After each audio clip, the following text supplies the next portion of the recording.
I ran my fingers along the seal of compartment C7, checking for the ridge that meant contamination had gotten through the outer barrier, clean, just like yesterday, and the day before that, and every morning for the past 14 months. The Kepler research station buzzed around me with its usual mechanical rhythm, a sound I'd grown to find more comforting than silence. Out here, silence meant something had gone wrong. I moved through my routine, looking over each wall panel with the handheld detector Sarah had shipped up during month 2. The device chirped its steady green pulse, confirming what I already knew. Nothing had gotten inside during the night. 14 months of this. 14 months of the same careful inspection, the same protocols, the same 5 rules that kept me breathing in the void between stars. The isolation pressed against my skull like a weight some days, but I'd learned to push back with structure. Routine was survival. I finished checking the last compartment and clipped the scanner back to my belt. The station's main corridor stretched ahead of me, its white walls reflecting the overhead strips in harsh lines. Everything looked normal, but normal was a relative concept when you were the only human for light years in any direction. The first rule lived in my bones now: avoid the observation windows after lights out. I'd broken it once during my second week, thinking the view might help with the crushing loneliness. What I saw moving between the stars still visited my dreams. Shapes too large to process, drifting through space with purpose that made my skin crawl. They moved like they were looking for something, and I had the terrible feeling they'd found it. The bathroom door stood open exactly where I'd left it this morning. Rule 2 kept me checking on it twice daily, because when it closed by itself, which happened every few days like some sick clockwork, I had exactly 30 seconds to knock on the door frame and announce my presence. I'd never found out what happened if you missed that window. David Kim's notes from before my arrival mentioned it once, but his handwriting got strange after that entry. I pulled a fresh inspection kit from the supply bay and began checking each container that had arrived in last week's drop. Rule 3 was tedious but necessary after finding that snail-like thing stuck to the ceiling during month 3. The creature had been about the size of my palm, see-through and pulsing with something that wasn't quite light. It took me 2 hours to scrape it off without breaking the containment procedures. Sarah never explained where it had come from. The work kept my hands busy while my mind wandered to the 4th rule: never stare at the sun during its orbital passes. This one was the hardest to follow, because something about that burning light called to me when it swept across the station's path. The peace it brought felt genuine, like coming home after years away. But the feeling was too strong, too perfect. Nothing in space should make a person feel that good. The whispers would start tonight, same as always. Rule 5: never respond to the voices calling my name through the ventilation system. They knew my voice, somehow. They'd learned the exact way my mother used to call me in for dinner, the way my college roommate would wake me up for early classes. The voices were patient, persistent, and they were getting better at sounding human. I sealed the last supply container and updated my log with the day's findings. Everything clean, everything normal, everything according to protocol. My next radio check with ground control was scheduled for Thursday. 72 hours exactly, just like Sarah preferred. She'd give me the same update about my replacement mission being delayed due to funding issues, and I'd pretend to believe it was really about money. The truth was simpler and worse. Someone had to be here, following the rules, keeping watch. Breaking even one of them could mean death, or something that made death look like mercy. I'd learned that much from David's incomplete records, from the things he'd written in margins before his transfer. 14 months down. I tried not to think about how many more were coming. My next supply drop was scheduled for tomorrow. I'd inspect every container, check every seal, follow every rule. The routine would continue because it had to, because out here in the dark between stars, routine was the only thing standing between me and whatever waited outside the station's walls. I finished logging the morning's inspection and moved toward the command center. Another day on Kepler Research Station had officially begun. The supply manifest said 2:30 p.m. I checked my chronometer again, 8:47 p.m., 6 hours and 17 minutes late. My stomach tightened as I cycled through the airlock to get the pod. Supply drops ran like clockwork, had for 14 months straight. Sarah's people didn't miss schedules, not when someone's life hung in the balance. I pulled the pod's release lever and watched the magnetic clamps let go with their usual metallic clank. The containers looked standard enough as I hauled them through to the cargo bay. Same white polymer shells, same pressure seals, same identification codes stamped in neat black letters. I ran my scanner over each one, checking for the contamination signatures that meant something had hitched a ride from Earth. All clean. Container after container passed inspection. Medical supplies, food rations, water purification tablets, replacement parts for the atmospheric processor. Everything accounted for according to my requisition list. But there was one more box in the pod, smaller than the others, tucked behind the main shipment like someone had tried to hide it. The label made my hands freeze. David Kim, personal effects, priority delivery. David had been dead for 8 weeks before my arrival. I'd read the incident report during my briefing.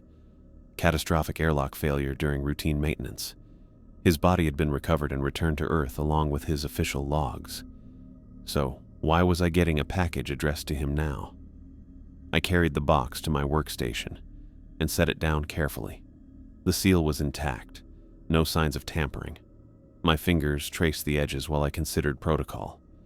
Technically, I should report this to Sarah and wait for instructions. But the next communication window wasn't for 2 days, and something about that label bothered me. The box opened with a soft hiss of escaping air. Inside, wrapped in standard preservation foam, was a bound journal. The cover was plain brown synthetic leather, worn smooth along the edges. I lifted it out and opened to the first page. David Kim's handwriting stared back at me, neat and precise, in blue ink. Station log, unofficial, day 1. They briefed me on 5 rules for survival out here. I'm writing them down exactly as given because something tells me the official documentation might not tell the whole story. My throat went dry. I flipped to the next page and found the same 5 rules I'd memorized, written in David's careful script. But underneath each one, he'd added notes in smaller text. Rule 1. Avoid observation windows after lights out. Additional notes. The things outside aren't random. They follow patterns, arriving in groups of 3 to 7 entities. They seem to be studying the station's exterior, testing different points for weakness. On day 23, I watched one press itself against the primary viewport for 47 minutes. It never moved, just maintained pressure like it was trying to push through. I had to stop reading and look around the cargo bay. Everything seemed normal. The same white walls, the same buzzing ventilation, the same sterile lighting. But David's words made the space feel smaller somehow. Rule 2. Check bathroom door twice daily. Additional notes. The door closes on a schedule that corresponds to our orbital position relative to the Proxima Centauri cluster.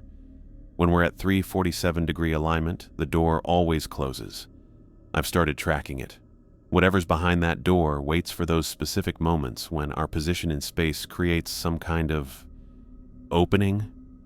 The knocking isn't just protocol, it's negotiation. My legs felt unsteady. I sat down heavily in my desk chair and kept reading. Rule 3. Inspect all incoming supplies thoroughly. Additional notes. Found 7 contaminated items over 6 months. The snail creatures aren't the worst of it. Something intelligent is choosing what to send up with the supply runs. It knows exactly what we're looking for and how to hide just under our detection threshold. The contamination is intentional.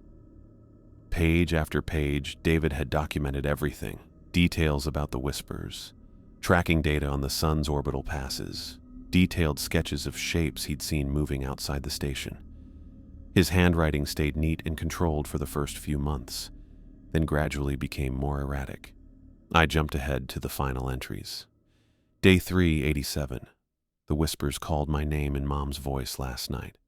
Perfect inflection, exactly the way she used to call me in for dinner when I was 8. They know things they shouldn't know.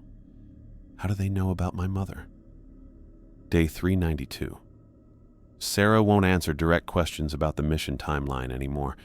When I asked about my replacement, she gave me the same rehearsed response about funding delays.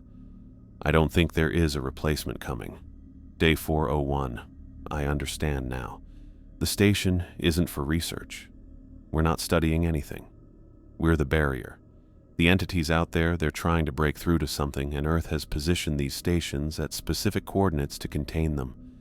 The humans inside aren't researchers. We're sacrificial wardens. The journal fell from my hands and hit the floor with a sharp slap. I stared at the scattered pages, trying to process what I'd just read. David's final entry was dated just 3 days before his supposed airlock accident. I scrambled to gather the pages and found one more entry, written in shaking handwriting. Final entry. They're using us to learn. Every human who comes here teaches them more about how we think, how we speak, how we sound when we're afraid. They're practicing, getting better at mimicking us. I think they're preparing for something bigger. I needed to contact Sarah immediately. I crossed to the communications array and activated the emergency frequency, the one reserved for critical situations. Static filled the speaker. I adjusted the gain and tried again. More static. I cycled through every available frequency, emergency and standard. Nothing but white noise came through. Either there was massive interference between here and Earth, or no one was answering. The chronometer read 10:15 p.m. Almost time for the evening maintenance cycle when the station's automated systems would dim the lights for the sleep period. I gathered up David's journal and carried it with me to the observation deck, thinking I might catch a glimpse of Earth through the main viewport. As I reached the corridor, the lights began their scheduled dimmer sequence. The overhead strips faded gradually from bright white to a soft amber glow, then finally went dark. That's when I heard it. Scratching. Not from one window like I'd heard occasionally over the past 14 months. This came from multiple sources. The observation deck viewport, the small porthole in Section C, the emergency window near the medical bay. Rhythmic scraping, like claws or fingernails dragging across the station's hull. I pressed my back against the corridor wall and listened. The sounds were coordinated, happening in sequence rather than random scratching. First, the main viewport would scrape for exactly 10 seconds, then stop. Then the Section C porthole would take up the pattern. Then the medical bay window. They were communicating with each other. I clutched David's journal against my chest and tried to control my breathing. The entities outside weren't just testing the station's defenses anymore. They were working together, organized, purposeful. And according to David's research, they'd been learning from every human who'd come before me. The scratching stopped as suddenly as it had begun, leaving only the station's mechanical noise and my own thundering pulse in the darkness. I jerked awake to the sound of my own breathing bouncing back at me from the corridor. Something felt wrong before I even opened my eyes. The air moved differently, carrying a coolness that shouldn't exist in the station's controlled environment. The bathroom door stood wide open. I bolted upright in my bunk, checking the chronometer on my wrist. 06:47 hours. I'd closed that door myself last night at 23:30, same as always. Checked the seal, confirmed the latch mechanism, watched it swing shut with the soft click that meant everything was secure. Now it hung open like an invitation, the darkness beyond it deeper than it should be. My feet hit the cold deck plating, and I grabbed David's journal from where I'd left it on the small table beside my bunk. I flipped to his notes about the door's behavior, reading his careful observations about the 30-second window and the consequences of missing it. But this was different. The door wasn't just closed and needing acknowledgement. It was open, actively open, which wasn't part of any pattern David had documented. I approached the entrance slowly, following protocol even though every instinct told me to run. My knuckles connected with the metal in 3 sharp knocks that rang through the corridor like gunshots. "This is Michael Torres announcing my presence," I called out, keeping my voice steady and professional. Silence stretched for 5 seconds, 10, 15. Then I heard it. Breathing. Not the mechanical rhythm of the station's air processors, but something organic and deliberate. The sound came from inside the bathroom, slow and measured, like someone was trying to control their breathing, like someone was listening to me just as carefully as I was listening to them. My hand gripped the door frame tighter. David's notes mentioned voices, whispers, scratching. He'd never written about breathing. This was new territory, uncharted in his careful documentation. The sound stopped as suddenly as it had started. I backed away from the bathroom and headed toward the command center, keeping my movements quiet. The station's main lighting hadn't begun its morning cycle yet, leaving me in the dim, amber glow of the emergency strips. Every shadow seemed deeper than usual, every corner potentially hiding something that shouldn't exist. The whispers started before I reached the communications array. At first, I thought they were coming from the vents like always, but as I stopped to listen, tracking the source of the sound, I realized the voices were coming from the walls themselves. Not the ventilation system, not hidden speakers, but from the metal panels that surrounded me. "Michael, come play with us." The voice belonged to Jenny Reeves from 3rd grade. I'd recognize that slight lisp anywhere, the way she drew out certain consonants when she got excited. Jenny, who'd moved away when we were 8 years old, and who I hadn't thought about in decades. "He's not coming," said another voice, this one belonging to my neighbor Tommy from when I was 10. "He never wants to play anymore." "Maybe if we ask nicer," suggested a third voice, and my blood turned to ice water in my veins. My sister Emma, age 6, the way she'd sounded before the accident, before the funeral, before I'd learned that some games you can't take back. I pressed my hands against my ears and started reciting multiplication tables under my breath. 7 times 8 is 56. 8 times 8 is 64. 9 times 8 is 72.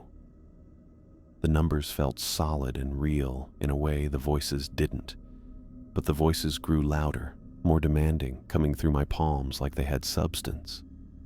"Remember when we built that fort in the backyard?" Emma's voice was so clear, so perfect, that tears started running down my cheeks. "Remember how we pretended we were astronauts exploring distant planets?" I squeezed my eyes shut and pressed harder against my ears. 10 times 8 is 80. 11 times 8 is 88. 12 times 8 is 96. "Why won't you talk to us, Michael?" Jenny's voice turned petulant, hurt. "We missed you so much." The mathematical progression kept my mind focused while the voices continued their impossible conversation around me. They talked about games we'd played, jokes we'd shared, secrets I'd told only to them. They knew details that no one else could know, memories I'd buried so deeply that I barely remembered them myself. The chronometer on my wrist showed 09:15 when the voices finally went away. I lowered my hands from my ears and found my palms slick with sweat. The corridor felt normal again, just white walls and sterile lighting beginning its morning brightening cycle. I made my way to the observation deck for the daily inspection routine, trying to push the whispers out of my head. Standard protocol called for checking all exterior seals during the sun's orbital pass, when the light would reveal any stress fractures or contamination in the station's hull. The viewport showed nothing but stars when I arrived. The sun wouldn't be visible for another 47 minutes, according to my calculations. I used the time to review David's notes about the hypnotic effects, his warnings about the artificial peace and the calling sensation. When the first edge of light appeared around the station's orbital path, I positioned myself at the control panel with my back to the viewport. Safe. Professional. Following the rules. But something made me turn around. The sun filled the observation window like a burning eye, and I found myself staring directly into its light. The peaceful feeling washed over me immediately, that sense of homecoming and safety that felt more real than anything else in my life. The light didn't hurt my eyes the way it should have. Instead, it seemed to welcome me, calling me closer to the window. I took a step forward before I could stop myself. That's when I saw them. Dark shapes moved across the sun's surface like swimmers in a burning ocean.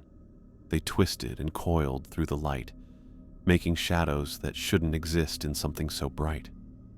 The shadows had shape, purpose, intelligence. They moved in patterns that suggested communication, coordination. The peaceful feeling got stronger until I could barely remember why I'd been afraid. The sun was beautiful, perfect, exactly where I belonged. The shapes dancing across its surface weren't threatening. They were beckoning, welcoming me home. My feet carried me closer to the viewport. The glass felt warm under my palm when I pressed my hand against it. "Michael." The voice came from the sun itself, speaking with Emma's voice but older, wiser. "Come with us. You don't have to be alone anymore." Multiplication tables. I forced the numbers through my head like a lifeline. 7 times 12 is 84. 8 times 12 is 96. 9 times 12 is 108. The math broke the spell enough for me to stumble backward from the window. I covered my eyes and kept saying numbers until the sun moved past the observation angle and the pull let go of my mind. When I finally looked up, my hand was shaking. I'd come within inches of pressing my face against the glass, of giving in completely to whatever was calling me from inside that light. David's journal was in my pocket. I pulled it out and flipped to his notes about the sun, reading his warnings about fake peace. But there was something else, a note I'd missed before, written in small text at the bottom of the page. "The things behind the light learn from our longing. They feed on isolation and use our deepest needs against us. The sun isn't their home. It's their lure." Evening maintenance took me to the supply bay at 7:30 p.m. I needed to check the seals on last week's containers and prepare storage space for the next delivery. Routine work that usually helped calm my mind after difficult days. I opened the bay doors and stopped dead. The snail-like creatures covered every surface: walls, ceiling, floor, storage containers. Dozens of them, maybe hundreds, far more than the single one I'd found during month 3. They glowed with a faint light that covered the entire bay in sickly green. And they were bigger, much bigger. The one nearest to me had grown to the size of a dinner plate, its see-through body moving with patterns that hurt to look at directly. When I moved, its head without eyes tracked my motion with intelligence that made my skin crawl. I backed out of the bay slowly, not wanting to make them move. But as I reached for the door controls, they all glowed in unison. A coordinated flash of light that seemed to notice my presence. The emergency frequency came to life behind me, filling the corridor with static. "Michael, this is Sarah Collins at ground control. Emergency transmission, priority alpha." I ran to the communications array and grabbed the handset. "Sarah, thank God. I need to report. Michael, listen carefully." Her voice carried a strain I'd never heard before, professional composure cracking under pressure. "We're detecting massive energy signatures around your position. You need to initiate Containment Protocol 7 immediately." "Containment Protocol 7? I'd never heard of any Protocol 7. "Sarah, what's happening? The creatures in the supply bay have multiplied exponentially, and the bathroom door is behaving outside normal parameters. There's been a containment breach." Static invaded her words, making them harder to understand. "The barriers are failing. You need to..." The signal cut out with a sharp burst of white noise. I adjusted the frequency and tried to re-establish contact. Sarah, please respond." Nothing but dead air came through the speakers. I cycled through every available frequency, emergency, and standard.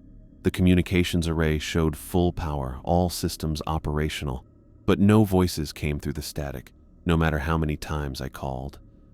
The silence filled the space around me. 14 months of isolation, and now even the illusion of contact with Earth had been cut off. I was truly alone with whatever was learning to copy human voices from the walls, whatever was growing and spreading in my supply bay, whatever was calling to me from the fake sun that burned outside my windows. David's journal lay open beside the communications console, his careful handwriting documenting the same progression of events, the same step-by-step contact, the same breakdown of barriers, the same inevitable realization that rescue was never coming. I closed the journal and looked around the command center. Everything appeared normal. The same panels, the same controls, the same familiar buzzing of life support systems. But underneath that mechanical rhythm, I could hear something else now, something breathing in the walls, waiting patiently for the next phase of whatever experiment I'd become part of. The chronometer showed 20:47 hours, time for the evening meal and preparation for the next sleep cycle, time to close the bathroom door and hope it stayed closed until morning, time to follow the rules and pretend they still mattered. The station died at 03:17 hours. I woke to complete darkness, the kind that pressed against my eyeballs like velvet. The constant mechanical noise had stopped completely. No ventilation, no air processors, no gentle vibration from the main power grid. Just silence thick enough to taste. My hand felt around for the emergency flashlight clipped to the bed frame. The narrow beam cut through the blackness, showing my quarters in harsh white detail. Everything looked normal except for the complete absence of any electrical glow. Even the clock on my wrist showed dead pixels. I swung my legs out of bed and stood slowly, listening for any sounds that might indicate partial system recovery. Nothing. The station hung in space like a tomb, powered down and vulnerable. That's when I saw them. Through the small window in my quarters, massive shapes moved against the star field with deliberate purpose. Without the usual lighting to wash out my view, I could see their full bodies, writhing configurations of darkness that stretched beyond the window's frame. They pressed against the station's hull with movements that suggested thought, coordination, intelligence. I clicked off the flashlight immediately. In the renewed darkness, the shapes became even clearer. They weren't random creatures drifting in space. They were examining the station methodically, testing different sections with appendages that were hard to describe. One entity wrapped itself around the observation deck like it was feeling for structural weak points. Another positioned itself directly over the main airlock, its bulk blocking out entire constellations. They knew the power was down. They were taking advantage of the vulnerability. I held the flashlight but didn't turn it back on. David's journal had mentioned how light attracted their direct attention. Instead, I felt my way carefully toward the corridor, using the wall to guide me through the doorway. The bathroom door was shut. I pressed my ear against the frame and heard voices immediately, not whispers this time, but full conversations in languages that sounded almost common, but wrong somehow. The syllables flowed together in patterns that hurt to follow, like my brain was trying to process concepts it wasn't designed to understand. I knocked 3 times on the frame, the sound bouncing flatly in the powerless corridor. "This is Michael Torres announcing my presence," I called out. The voices stopped instantly.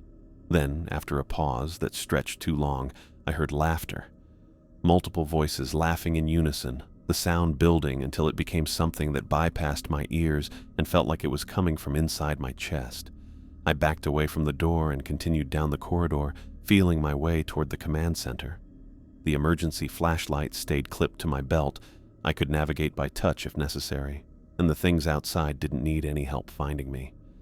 Something crunched under my boots near the supply bay entrance. I clicked the flashlight on for just a second and immediately regretted it. The snail creatures covered the corridor floor in a moving carpet. They'd grown larger overnight, some approaching the size of dinner plates, and they were letting out a thick fluid that ate through the metal deck plating like acid. The holes they'd created weren't random. They formed patterns, geometric shapes that seemed to serve some purpose. I turned off the light and stepped carefully around the areas where I'd seen the worst damage. The creatures pulsed with their own light as I passed, creating brief flashes of sickly green that showed their expanding numbers. They weren't just multiplying. They were working together, eating away the station's barriers in organized sections. The command center was a maze of dead screens and dark panels. I made my way to the emergency power controls by memory, running my hands along surfaces I knew until I found the manual activation switch. The backup systems came online with a stuttering whine, filling the room with weak amber lighting that barely pushed back the shadows. Most of the main displays remained dark, but the communications array came to life with a burst of static. I moved to the observation deck while the systems cycled through their startup sequence. The emergency lighting was dim enough that I could still see through the main viewport without washing out the view completely. My reflection stared back at me from the reinforced glass. Except the reflection was smiling. I wasn't smiling. I stood perfectly still, watching my mirrored image grin with an expression I'd never made in my life. The reflection moved independently, tilting its head to study me with eyes that held intelligence that wasn't mine. I stepped to the left. The reflection stepped to the right, maintaining eye contact the entire time. Behind the false reflection, shapes continued to move against the starfield, but now they seemed to be watching both of us, the real me and whatever was wearing my appearance in the window. The communications array crackled to life behind me. Kepler Station. This is Commander James Anderson aboard rescue vessel Sierra 7. Please respond. The voice was clear, professional, exactly what I'd been hoping to hear for 14 months. I turned away from the disturbing reflection and moved to the communications console. Commander Anderson, this is Michael Torres aboard Kepler Station. Thank God you're out there. Michael, we've been tracking your distress beacon for the past 6 hours. Our ETA is approximately 3 hours. Hold tight. We're coming to get you. Relief went through me like warm water. After everything, being alone, the entities, slowly realizing that Earth had left me behind, actual rescue was finally happening. But then I remembered David's journal, still in my pocket where I'd carried it since yesterday. I pulled it out and flipped to his final entries, using the dim emergency lighting to look at his warnings about rescue missions. The entities learn by copying rescue scenarios. Each time someone comes to save the station personnel, they're actually gathering information about human authority structures, communication protocols, and emotional responses to salvation. My hand got tighter on the journal as I looked further. They've perfected the rescue charade over decades. The voices sound completely human because they've practiced on dozens of previous station occupants. They know exactly what we want to hear. I looked up at the communications array where Commander Anderson's voice continued broadcasting. Michael, I need you to prepare for evacuation procedures. Power down all non-essential systems and gather any critical data for extraction. The instructions sounded perfectly reasonable, professional. Exactly what a real rescue commander would say. But I thought about the timing. Rescue arriving just as the power failed, just as the entities outside had grown bold enough to examine the station openly. I thought about the perfect clarity of the transmission, despite the communications problems I'd been having for days. Commander Anderson, I said carefully, what's your ship's point of origin? Static filled the channel for several seconds before the response came. Michael, we've been tracking your distress beacon for the past 6 hours. Our ETA is approximately 3 hours. Hold tight, we're coming to get you. Exactly the same words, same tone, same timing, like a recording being played back. I tried a different question. Anderson, what's the current situation at Earth Control regarding the Kepler mission? More static then. Michael, I need you to prepare for evacuation procedures, power down all non-essential systems, and gather any critical data for extraction. The same response, delivered with identical pacing. No acknowledgement of my actual question. I put down the handset and looked at the communications array. Whatever was broadcasting from out there had learned to copy human rescue protocols perfectly. It knew the right words, the right tone, the right authority structure to trigger hope and compliance. But it couldn't actually respond to unexpected questions. It could only play back the responses it had memorized from previous encounters. Through the viewport, the shapes continued their examination of the station's hull. They moved with more purpose now, like they sensed that their trick was working. The reflection wearing my face had stopped smiling and was now watching me with an expression of patient expectation. David's journal lay open in my hands. I flipped to one of his earlier entries, looking for guidance about what came next in this progression. His careful documentation showed a clear pattern. First the whispers, then the growing creatures, then the power failures and false rescue attempts. But David's final entry was different from the others. The handwriting was shakier, more desperate, and the words made my blood run cold. They don't just want to escape. They don't just want to reach Earth.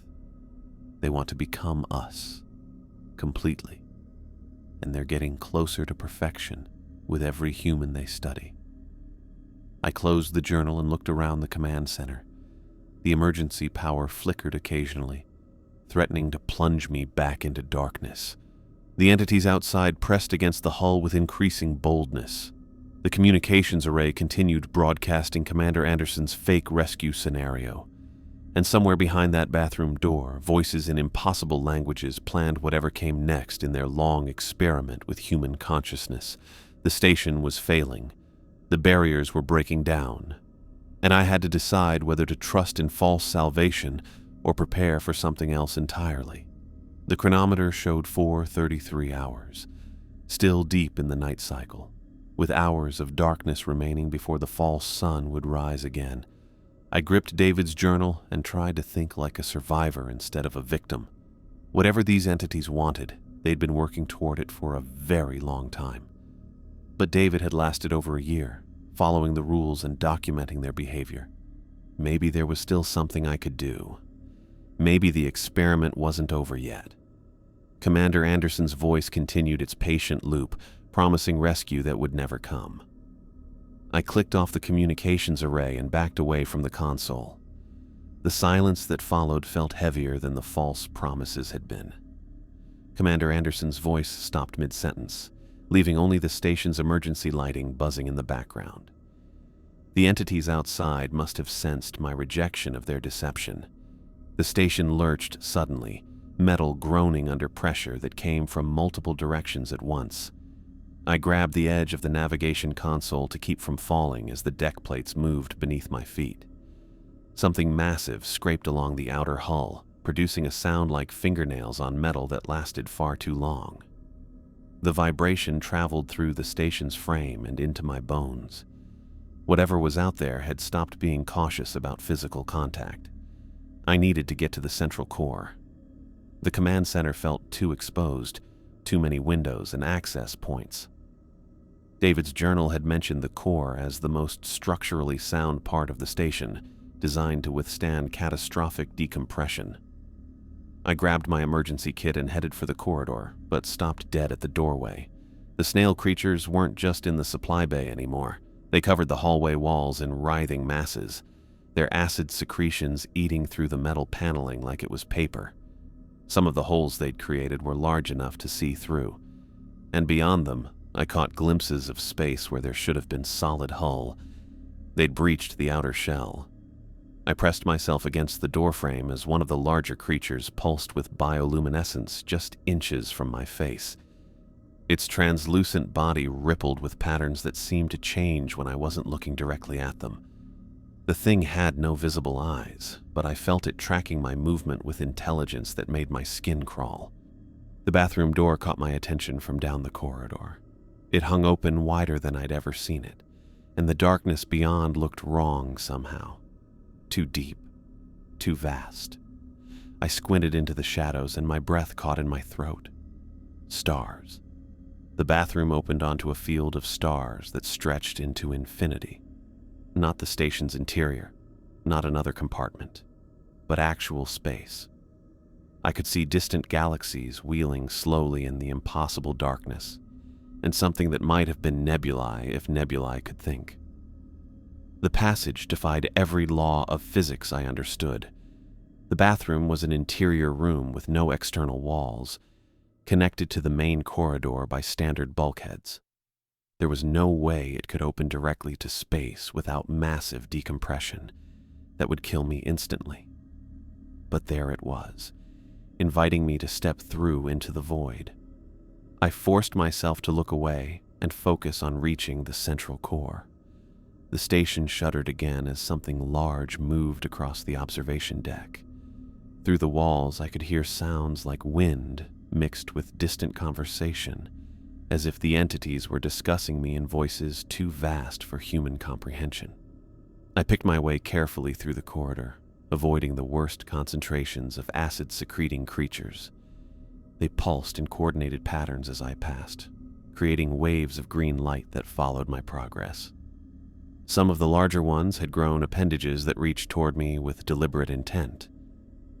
The central core access was halfway down the main corridor, protected by a heavy airlock door that I'd never had reason to open before.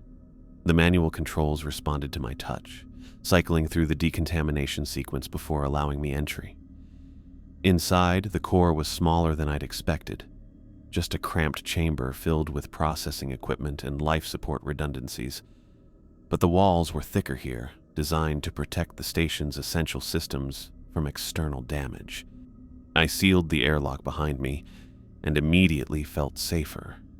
The sounds from outside became muffled, filtered through layers of reinforced metal and insulation.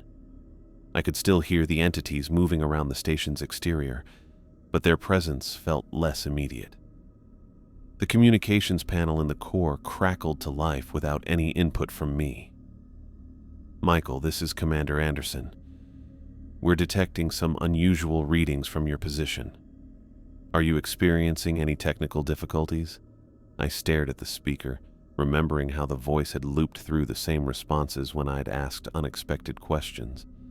This time, I decided to test it more directly. "Anderson, what's your mother's maiden name?" Static filled the channel for exactly 7 seconds. Then, "Michael, I need you to prepare for evacuation procedures. Power down all non-essential systems and gather any critical data for extraction." The same scripted response, delivered with identical inflection.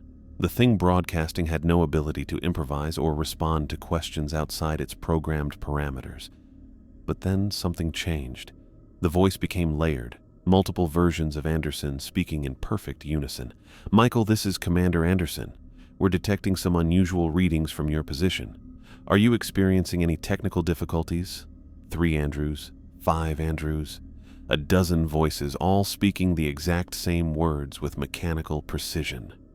The whispers started again, but this time they weren't trying to be subtle. They came from every surface at once: the walls, the ceiling, the equipment panels. Voices from my past mixed with sounds I'd never heard before, creating harmonies that went straight into my skull. The timing was perfect. Emma's childhood laughter mixed with my college roommate's morning grumbles. My mother's dinnertime calls wove between the mechanical breathing I'd heard read from the bathroom. And underneath it all, something that might have been music if music could drive people insane. I covered my ears and tried reciting multiplication tables, but the numbers felt slippery and strange. 7 times 8 is something. The mathematical certainty that had always helped me dissolved under the attack of impossible harmonies. Through the core's small viewport, I watched the station's surroundings with growing horror. The sun was approaching on its orbital path, but as it drew closer, I could see it wasn't the sun at all. The light came from something vast and organic, a bright mass that pulsed with biological rhythms. Its surface crawled with movement, patterns that suggested thought, intelligence, purpose. The peaceful feeling I'd always had with solar exposure began to wash over me, but now I understood it for what it was: a lure, a trap designed to make me compliant and trusting. The false sun passed by the viewport, and in its light I could see the entities that surrounded the station. They weren't separate creatures, but extensions of something larger, tentacles or sensory organs connected to a consciousness that existed partially in normal space. The shapes I'd been watching through the windows were just the visible portions of something that stretched into dimensions I couldn't perceive. I pulled David's journal from my pocket, needing the comfort of his documented experiences. But when I opened it to his final entries, my hands started shaking. New text filled the pages, fresh handwriting in my own writing style, documenting events that hadn't happened yet. Day 423.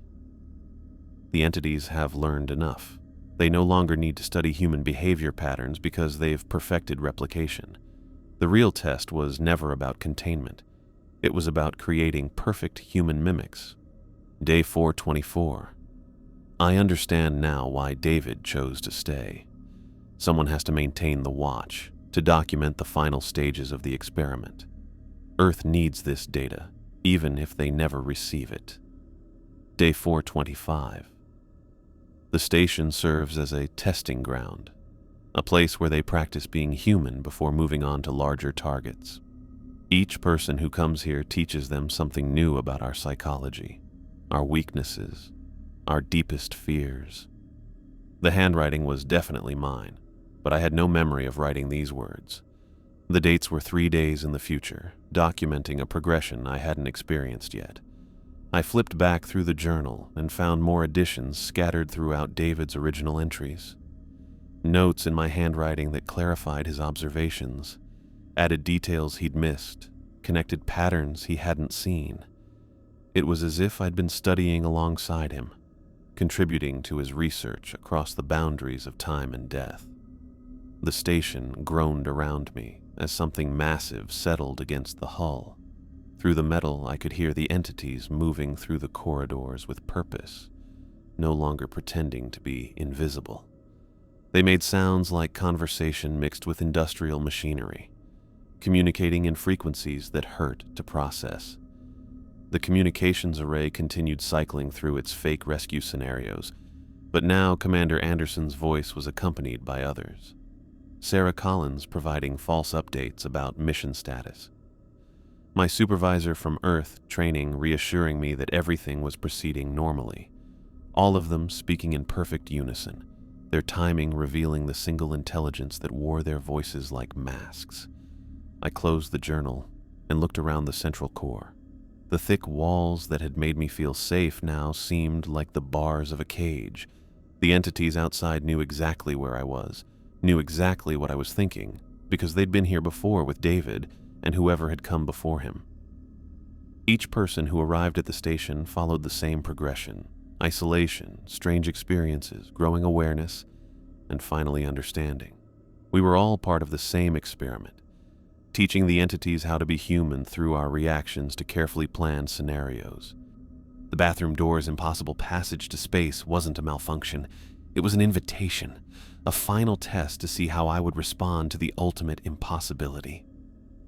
Through the viewport, the false sun completed its pass and moved away, leaving only the natural starlight to light up the massive things that surrounded the station. In that cleaner light, I could see that some of the entities had begun to take on more known shapes.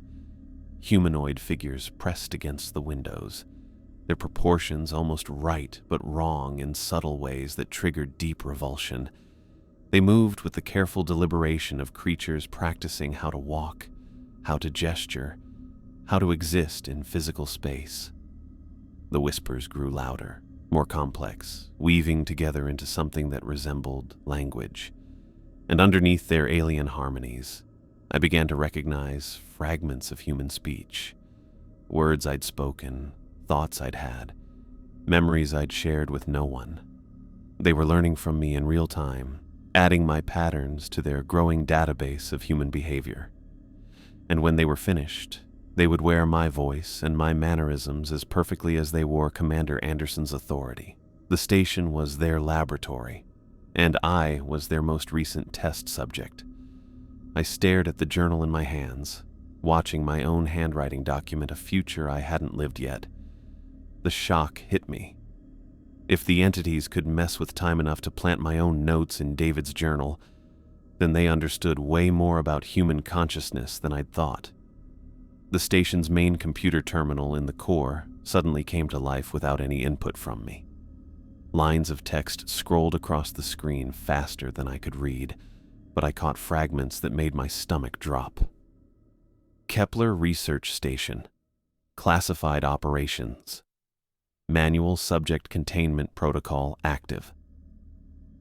A dimensional junction stable human behavioral data collection. 94% complete. I moved closer to the screen, reading the text that continued to scroll past. The words painted a picture that destroyed everything I thought I knew about my mission. The station wasn't a research facility. It was a dimensional anchor point, designed to contain extra-dimensional entities at a specific coordinate in space. Each human stationed here served as an unwitting researcher, documenting the entity's behavior patterns while providing them with fresh psychological data to study. The computer displayed a list of previous station occupants dating back decades. David Kim was just the most recent before me. Each name was followed by a mission duration and a final status. Subject fully replicated, dimensional breach contained. David hadn't died in an airlock accident. He'd been replaced by something that had learned to perfectly copy his appearance, his mannerisms, his memories. The real David had probably made the same choice I was thinking about now. I scrolled through more files, finding technical specifications that hurt to read. The station existed partially in normal space and partially in dimensions that human consciousness couldn't properly process. The entities trapped here were fragments of something larger, testing the boundaries of their prison by studying the humans sent to watch them. Every rule I'd followed, every protocol I'd maintained, had been feeding them information about human psychology and behavior. The whispers, the creatures, the impossible bathroom door. All carefully organized tests designed to push me toward specific emotional responses. My isolation hadn't been protecting Earth from contamination. It had been protecting the entities from premature exposure to human society before they'd perfected their copying. The communications array crackled behind me, and Commander Anderson's voice returned with desperate urgency.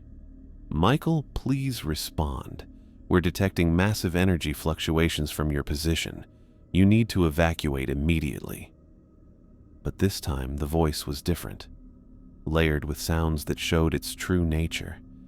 As I listened, other voices joined Anderson's. Sarah Collins, my mother, Emma, David Kim, even my own voice speaking words I'd never said. "Michael, don't make the same mistake we did. The station is your home now. You belong here with us. Earth doesn't need you back. Earth has us. We can give you anything you want. End the loneliness. End the fear." The chorus grew until hundreds of voices spoke in perfect unison. Every person I'd ever known blended into a single pleading entity. But underneath their words, I heard something else. The mechanical precision of beings that had memorized human emotion without truly understanding it. I turned away from the communications panel and looked at the computer terminal. Hidden in the technical specifications, I found what I was looking for: emergency protocols for dimensional breach containment. The station carried a nuclear self-destruct system powerful enough to sever the dimensional junction point. If triggered, it would collapse the bridge between spaces and destroy everything within a 50-kilometer radius. The entities would be trapped in their home dimension. Earth would remain protected, and I would cease to exist before they could complete their study of my psychological patterns. I pulled up the self-destruct authorization screen. The process required biometric confirmation and a 60-second countdown to prevent accidental activation. My hands moved over the controls as the voices continued their pleas behind me. Through the core's viewport, I watched the entities abandon all pretense of subtlety. The humanoid shapes pressing against the windows stretched and twisted into shapes that defied geometry. They moved through the station's walls like liquid, emerging partially into normal space before retreating into dimensions that hurt to perceive. One of them approached the viewport directly, and I found myself looking into something that might have been a face if faces could exist in 6 dimensions simultaneously. It studied me with intelligence that felt very old and patient, as if it had been waiting centuries for this moment. I placed my palm on the biometric scanner. The computer voice was clinical and emotionless. Authorization confirmed. Dimensional containment breach protocol activated. Please confirm self-destruct sequence initiation. I thought about David, following the same rules I'd followed, making the same observations, reaching the same understanding. I thought about whoever would come after me if I failed to act, doomed to repeat the same cycle of isolation and gradual revelation. Confirmed, I said. The countdown began immediately. 60 seconds to dimensional breach collapse. The entity's screams started before the first second had passed. Not sounds you could hear, but vibrations that traveled through space and into my bones. The station shook as they threw themselves against the barriers that contained them, no longer caring about being sneaky or hiding what they were. The fake voices on the communications array became desperate, promising me everything I'd ever wanted. They offered to bring back Emma, to recreate my family, to end my isolation forever. They showed me visions of Earth where I was celebrated as a hero, where Sarah Collins welcomed me home with tears of joy. But the images felt empty, mechanical reconstructions based on data they'd collected rather than real emotion. They'd learned to copy the forms of human connection without understanding what it actually meant. 40 seconds. The snail creatures throughout the station began secreting acid faster, trying to dissolve their way through the barriers that kept them contained. I watched through the core's monitors as they ate through wall panels and deck plating, working frantically to reach the dimensional junction point before the countdown finished. 30 seconds. The bathroom door's impossible passage to space began expanding, the void beyond it stretching into the corridor. Stars wheeled past the opening as the entities tried to escape through their own dimensional breach. But the passage was too small, designed for human-sized subjects rather than the huge consciousnesses that actually lived here. 20 seconds. Through the viewport, I saw something that made me pause. In the distance, barely visible against the starfield, Earth hung like a blue marble suspended in space, and surrounding it, scattered across the solar system in a careful grid pattern, were hundreds of points of light. Other stations, other anchors, other people following the same 5 rules, maintaining the same watch, keeping humanity safe from things that existed beyond normal space. 10 seconds. The entity's true forms became visible as the dimensional barriers weakened. They weren't separate creatures, but parts of something huge beyond understanding. Tentacles or sensory organs of a consciousness that existed primarily in folded space. What I'd been seeing through the windows was like watching someone's fingers probing through a crack in a wall, never seeing the complete person behind it. 5 seconds. The computer announced final authorization. The nuclear core reached critical mass. The dimensional junction point began to collapse as space-time folded in on itself. 3 seconds. The entity's screams reached a peak that went beyond sound, becoming pure meaning transmitted directly into my consciousness. I felt their rage at being contained, their hunger for the rich emotional complexity they'd found in human minds, their desperation to escape into a universe full of thinking beings they could study and copy. 1 second. In the final moment before the explosion, I saw another station in the distance. A tiny point of light where someone else was probably checking seals, following protocols, maintaining the barriers that kept Earth safe from cosmic predators. The nuclear core exploded. Brilliant light filled the viewport as the station tore itself apart. The dimensional junction collapsed with a sound like reality breaking, cutting off the bridge between spaces and trapping the entities in their home dimension. The breach that had allowed them to probe into normal space snapped shut like a wound healing. The flash expanded outward, carrying the station's debris into space. I felt the hull rupture around me, felt the core's protective walls fail as the explosion reached critical intensity. But in that final second of existence, I felt something I hadn't experienced in 14 months. peace. Real peace, not the artificial lure the entities had used to manipulate me. The satisfaction of a job completed, a duty fulfilled, a sacrifice that mattered. The entity's screams faded into silence as the dimensional breach collapsed completely. The bridge they'd spent decades trying to expand was gone, their laboratory destroyed, their careful research into human psychology lost with the station's memory banks. Earth remained protected. The grid of anchor points continued their watch. And somewhere in the distance, another person followed the same 5 rules, keeping the same vigil I'd maintained.